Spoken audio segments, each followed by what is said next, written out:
할렐루야. 예수님의 이름으로 환영합니다. 우리 안에서 착한 일을 시작하신 분께서 예수님의 날까지 확실하게 이루실 줄로 믿습니다. 또 우리의 마음을 하나님께서 인도하여 주셔서 하나님의 사랑과 그리스도의 인내 능히 들어가게 하실 줄로 믿습니다. 우리가 처음 시작한 것을 끝까지 가게 하실 분이 하나님이십니다. 결국 농부가 씨를 뿌리며 또 여러 가지 땀을 흘리며 애쓰는 것은 이제 가을의 추수를 바라고 있기 때문에 그렇습니다. 우리가 이제 기도하고 하나님 앞에 이 아침에 나와서 간구하는 것은 우리 하나님께서 결국 열매 맺게 하시는 하나님이기 때문에 그렇습니다.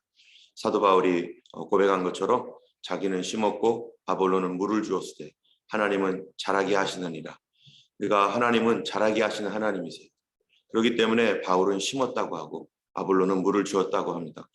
우리가 하나님은 자라게 하시는 가장 근본적인 자라게 하시는 분인데 오늘도 우리는 심고 우리는 물을 줄 것입니다.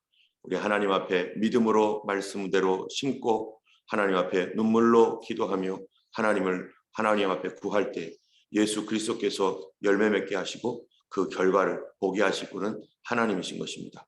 오늘도 그 믿음으로 계속해서 우리가 기도하고 낙심치 않고 믿음으로 승리하는 우리가 될 줄로 믿습니다. 오늘 데살로니가 후서 말씀은 이제 데살로니가 전서가 쓰여진 지 얼마 후에 약 추측으로는 한 2개월이나 3개월 그 어간에 데살로니가 후서를 쓸 필요를 느껴서 그래서 성령의 감동으로 사도 바울이 이 말씀을 썼습니다. 데살로니가서를 쓴 그 장소는 고린도죠. 데살로니가에서 복음을 전하다가 많은 핍박으로 인해서 베레아로 가고 베레아에서 급히 이 아덴으로 와서 아덴에서 복음을 전하다가 고린도에 왔었을 때 디모데가 이 데살로니가의 소식을 가지고 사도 바울에게 와서 그들이 많은 환난과 어려움 가운데서도 능히 그 믿음이 자라가고 있고 그리고 사랑이 풍성한 교회가 되어 있음을 그가 듣고 감사하면서 또 그들 안에 여러 가지 또 교회로서의 어떤 문제가 있지만 그 문제들을 잘 극복해 나가고 또 앞으로 또 성령님께서 주시는 그 메시지를 통해서 그들이 세워져 나갈 것을 기대하면서 우리 주님께서 사도 바울에게 고린도 데살로니가 교회를 사랑하는 마음으로 편지를 쓰게 하셨습니다. 그 고린도 교회 안에 데살로니가 교회 안에 있었던 여러 가지 문제 중에 하나는 바로 재림에 관한 문제였었습니다. 사람들이 재림에 대한 그 예수님의 다시 오심에 대한 메시지를 약간을 들었지만 풀리하게 전체적으로 알지 못하기 때문에 몇몇 사람들이 재림에 관하여서 오해를 하고 있었던 것이 있었는데요. 그 오해 중에 하나는 뭐냐면은 데살로니가후서 3장에 보니까 3장 10절에 보면은 우리가 너희와 함께 있을 때에도 너에게 명하기를 누구든지 일하기 싫어하거든 먹지도 말게 하라 하였더니 우리가 들은즉 너희 가운데 게으르게 행하여 도무지 일하지 아니하고 이를 만들기만 하는 자들이 있다 하니 이런 자들에게 우리가 명하고 주 예수 그리스도 안에서 권하기를 조용히 일하여 자기 양식을 먹으라 하노라. 이 데살로니가 교회 안에 일을 하지 않고 먹기만 하는 사람들이 있다라고 이러한 말을 합니다. 왜 그들 안에 이런 사람이 생겼는가? 바로 이 잘못된 재림 때문에 그렇습니다. 그들이 가지고 있는 그 잘못된 재림관이 무엇입니까? 곧 주님이 오실 텐데 이 땅의 일, 이게 뭐가 중요하냐? 곧 예수님이 오실 텐데 이 땅의 일을 해봐야 뭐하냐? 그러면서 몇몇 사람들이 일도 하지 않고 그냥 교회에 와서 기도만 하고 가정을 돌보지 않고 직장도 다니지 않고 또 이 사회생활을 전혀 하지 않으면서 이 홀로 살아가고 있는 그런 사람들이 있는 거예요. 그때나 지금이나 마찬가지죠. 예전에도 이런 사람들이 있었습니다. 그렇기 때문에 사도 바울이 이제 그 재림에 관하여서 구별을 하기 위해서 재림이 어떻게 주님의 다시 오심이 어떤 일로 오는지 그가 다시 가르칠 필요가 있어서 이게 이제 말하고 있는 것입니다.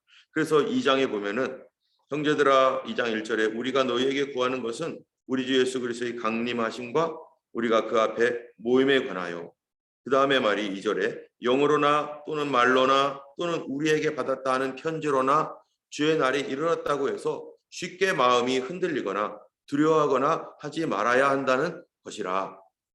이 심지어 영으로 또 말로, 심지어는 이 사도 바울에게 어떤 편지를 받았다. 이 편지에 보면은 이 서신서에 보면 이런 말이 있지 않느냐 하면서 그런 말을 대가면서 예수님 당장 곧 오시니까 우리 지금 준비해야 돼. 그래서 뭐 직장도 그만두고 막 이런 일들이 이제 데살로니가 교회 안에 있는 거예요. 그러니까 누가 뭐라고 해도 미혹되지 말아라. 두려워하거나 쉽게 마음 흔들리지 말아라. 3절에 너희가 미혹되지 말라. 먼저 일어나야 될 일이 있다 이거죠. 배교가 있고 불법의 사람 멸망의 아들이 그가 나타나기 전에, 적그리스도죠. 그가 나타나기 전에는 그날이 이르지 아니할 것이고 그는 대적하는 자다. 신이라고 불리는 모든 것과 숭배함을 받는 것에 대항하여 자기를 그 위에 높이고 하나님의 성전에 앉아 자기를 하나님이라고 내세우느니라 하면서 그 사람이 어떻게 나타날 것을 이미 사도 바울이 말하고 있는 것입니다. 그렇지만 지금은 막는 자가 있다.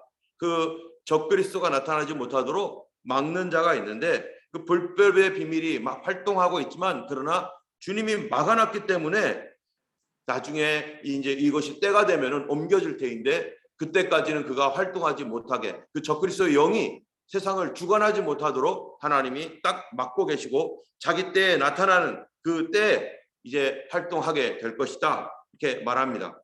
그러면서 9절에 보면은 악한 자의 나타남은 사단의 활동을 따라 나타날 거라는 거예요. 이 사단이 역사를 하는데 우리가 계속 다니엘서를 보면서 악한 자가 어떻게 나타납니까? 바로 용이 누구에게요? 이 바다에서 올라온 짐승에게 권세를 주어 가지고 그가 그 권세를 가지고 온 세상을 다스리는 그러한 일들을 하는 거죠. 그래서 이 악한 자에게부터 용에게로 사단에게로부터 받은 그 권세, 사악한 권세를 가지고 성도들을 핍박하고 교회를 무너뜨리고 하는 이런 일들, 그리고 온 세상을 자기의 통제 아래 영원토록 끌고 가고자 하는 이 사단의 관계, 이런 것들이 있기 때문에 이 악한 자의 나타남이 이 사단의 활동을 따라, 그런데 어떻게 나타난다고요? 모든 능력과 표적과 거짓 기적과 불의의 속임으로 멸망하는 자들에게 있으리니 이는 그들이 진리의 사랑을 받지 아니하여 구원함을 받지 못함이라. 사단의 활동이 무엇과 동반되느냐? 기적과 동반되는 거예요. 기적과. 그래서 심지어 하늘에서 불이 내려오게 하고, 할 수만 있다면 택한 자들도 미혹하여서 그들이 예수 그리스도에서 떠나게 하고, 그리하여 이 기적과 이적을 통해서 막 사람들이 흔들리게 하고, 이런 일들이 마지막 때에 나타나는데, 그러한 이적과 표적, 막 신기한 일이 일어나고 막 그 이상한 것들이 막 나타날 때에, 그때 성도들이 잘 구별해야 되는데, 그건 뭐냐면은 바로 10절에 불의의 모든 속임으로 멸망하는 자들에게 있는데, 이는 무슨 사랑을 받지 않아요? 진리의 사랑을 받지 않는다. 진리를 사랑하지 않는 사람들은 미혹에 넘어간다는 거예요. 마음이 정직하지 않으면 그 미혹에 넘어간다는 거예요. 이 땅에 사기꾼들이 얼마나 많습니까? 사기꾼들이 많은데 내 마음이 정직하지 않으면 그 사기꾼들의 사기에 넘어가게 돼 있는데, 그들은 나보다 더 높은 단계로 거짓말을 치고 있기 때문에 우리 안에 정직하지 않은 상태에서는 넘어가. 그래서 신앙생활도 정직하게 하지 않으면 사단의 사기에 넘어가 가지고 나도 모르게 휩쓸려 버리고, 그래서 그리스도의 그 거룩함을 떠나가야 되고, 그래서 이단에 빠지게 되고, 그러므로 자기 영혼을 망치고, 때문에 예수님을 믿을 때 우리가 정말로 하나님 앞에 구하기는요, 정직하게 믿게, 성령으로 믿을 수 있도록, 그래서 우리가 진리를 사랑하는 사람이 되도록. 11절에 이러므로 하나님이 미혹의 역사를 그들에게 보내사 거짓 것을 믿게 하심은, 자, 여기에 이때가 언제입니까? 하나님이 미혹의 역사를 그들에게 보내어 거짓 것을 믿게 하시는 그때가 언제입니까? 지금은 위에서 보면은요, 뭐라고 되어 있냐면은 이 3절에 보면은 2장 3절에 누가 어떻게 하여도 너희들 미혹받지 말아라. 먼저 배교하는 일이 있고 불법의 사람 곧 멸망의 아들이 나타나야 된다. 그가 하나님의 성전에 앉을 것이다. 하지만 지금은 막는 자가 있어서 막고 있다. 그러나 불법의 비밀이 이미 활동했지만 하나님이 막고 계시다. 그렇게 말하셨는데, 그런데 11절에 이러므로 하나님이 미혹의 역사를 그들에게 보내심은 언제예요? 지금은 미혹되지 말라고 하면서 계속 말씀하고 있다가 이제 미혹이 확실하게 들어가는 때가 온다는 겁니다. 그때가 언제겠어요? 불법의 비밀이 활동할 때겠죠. 마지막 때겠죠. 그래서 그 미혹이 막 사람들에게 불어닥치는데, 미혹이라고 하는 것이 이 사람들을 막 끌어간다는 거예요. 마음이 막 끌리는 거예요. 저 그리스도가 어떤 모습이겠어요? 아마 세상적으로 말하면요, 끌리는 사람인 거예요. 와, 저 사람 너무 좋다. 저 사람이면 되겠다. 사람들의 마음에 있는 소원이나 이런 것들을 알고서 그 말을 살살살살 해가지고 사람들을 속이고, 불의의 속임으로 그들 속에 있는 불법과 죄악의 이런 것들을 잘 이용을 해가지고 인간 안에 있는 탐욕을 이용해서 자기가 원하는 것들, 사단이 원하는 것대로 딱 잡고서 끌고 가는 미혹의 사람. 이거에 안 넘어갈 사람이 없는 거예요. 모든 사람이 그를 최고로 여기고, 와, 저 사람이 우리 대통령 됐으면 좋겠어. 저 사람이 우리 인도자 되었으면 좋겠어. 하면서 막 사람들이 우르르 몰리고 있는 거예요.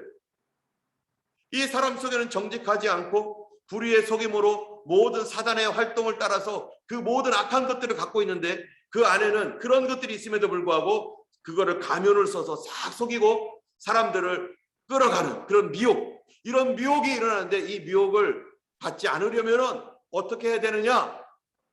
우리가 하나님 말씀, 정직한 말씀인 하나님 말씀, 진리의 말씀인 하나님 말씀 보지 않으면 사단이 미혹을 한다는 거예요. 여러분, 구원에 관하여서도요, 사단이 얼마나 많은 미혹을 합니까? 하나님에 관하여 얼마나 미혹을 합니까? 그게 이단 아니에요? 교회 들어와서 예수 믿겠다 해가지고 들어왔는데 이단에 빠져가지고 얼마나 미혹을 받습니까? 그래서 신학이 정립될 때 어떻게 정립됩니까?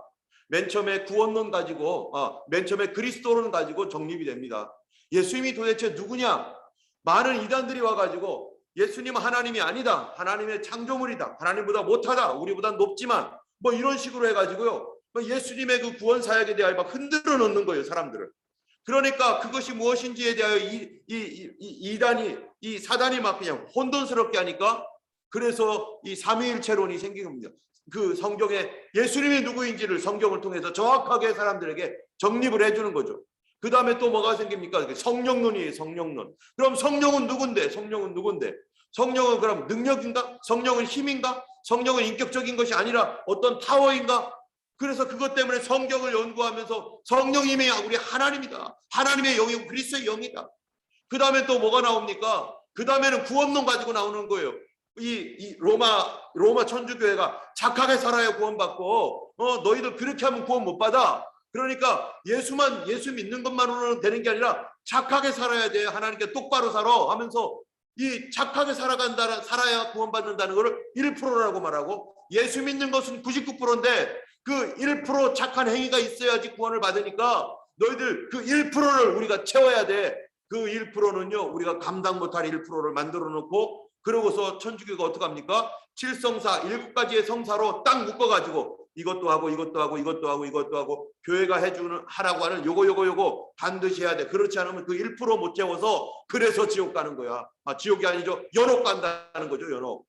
그러니까 사람들이 그 1%를 채우기 위해서, 나에게는 100%도 넘는 일이에요. 그 1%를 채우기 위해서 열심히 노력하는, 사실은 그 1%가 사실은 100%나 마찬가지고, 이렇게 속여가지고 사람들로 하여금 꼼짝없이 그 교환권세 안에 딱 잡히게 해가지고 묶여버리니까, 그래서 구원론 가지고 이런 이단과 같은 이단이 나타나니까 어떡합니까? 1517년에 마르틴 루터가 성경을 보면서 오직 의인은 믿음으로 말미암아 살리라, 우리의 행위가 1%도 단 1%도 필요 없다, 예수를 믿는 믿음을 100으로 보신다.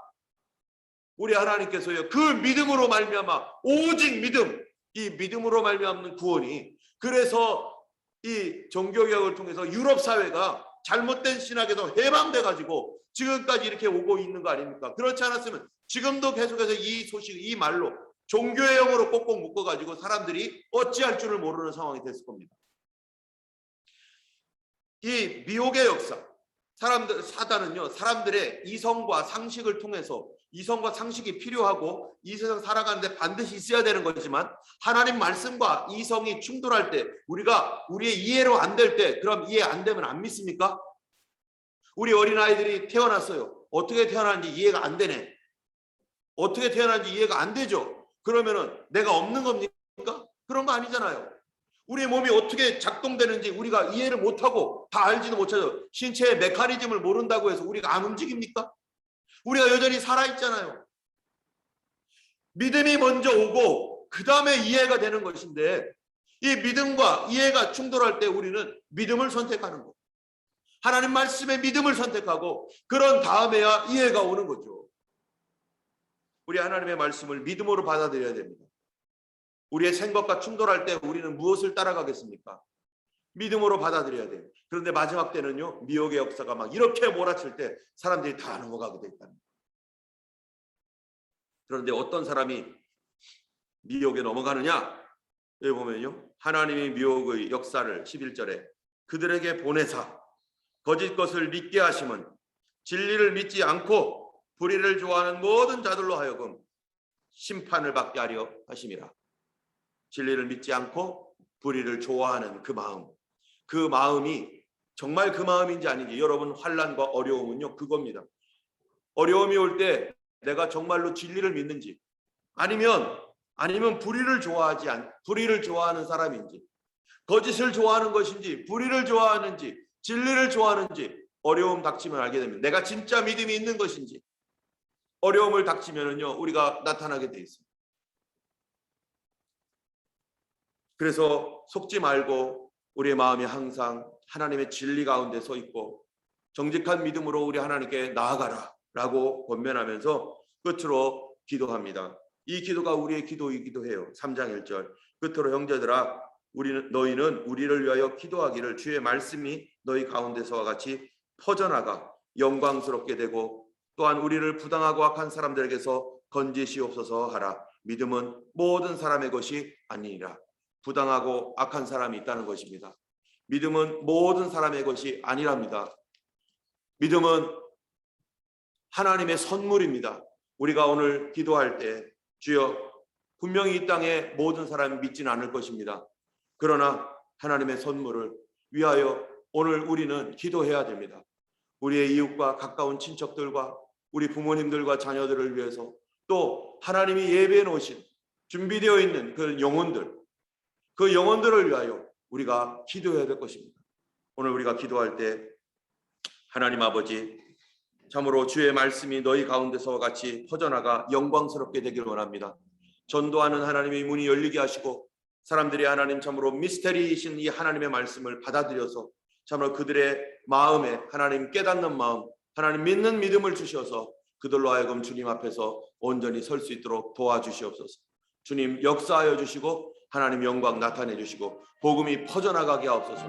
우리 눈에 아무것도 보이지 않지만 그러나 믿음 가지고 나갑니다. 주님 참으로 내 눈에 아무 증거 아니 보이고 참으로 내 귀에 아무 소리 아니 들려도 우리 하나님 역사하십니다. 하나님은 기도를 통해서 일하십니다. 하나님은 불가능한 것을 우리의 기도를 통해 일하십니다. 오늘도 우리가 복음의 말씀이 번져나갈 수 있도록 복음의 말씀이 퍼져나가서 영광스럽게 되기 원하나이다. 우리에게서 복음이 넘쳐서 하나님 영광스럽게 되기를 원하나이다. 하나님이여 우리 가정에게도 이 땅의 복음의 역사가 영광스럽게 되게 하여 주시옵소서. 우리 함께 복음을 위하여 같이 기도하겠습니다. 할렐루야. 하나님 아버지 감사합니다. 오늘도